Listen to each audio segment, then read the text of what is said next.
My favorite system here in the Saranac building has always been our rainwater catchment. I think that that water resources are only going to get tighter, obviously, as we move forward in the world. And so here at the building, having a system where literally every drop of water that falls in this system, we reuse in some way. Either it gets flushed through a toilet, or it gets put back onto the roof to either go into a plant or to evaporate and cool the building.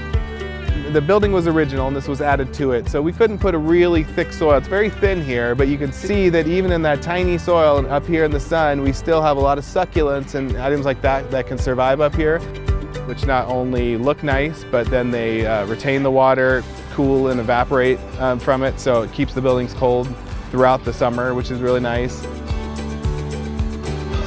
We can actually, during big rain events and snow melt off, fill up our tanks and let that then slowly drain out to the city, as opposed to letting it just rush down the drain.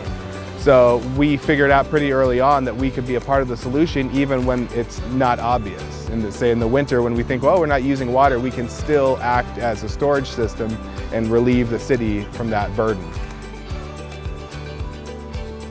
So the rainwater catchment, to me, it's where we can do the most good in Spokane moving forward. Every building can do it. Anyone can do it. Rainwater catchment, especially in new buildings, really easy to add on.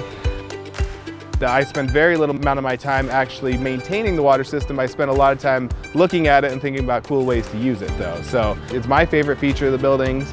It's not much of investment from a maintenance or a setup standpoint, and the amount of water it saves for things like flushing toilets, irrigating plants, things that don't need clean chlorinated water, it's thousands of gallons a year, tens of thousands of gallons a year.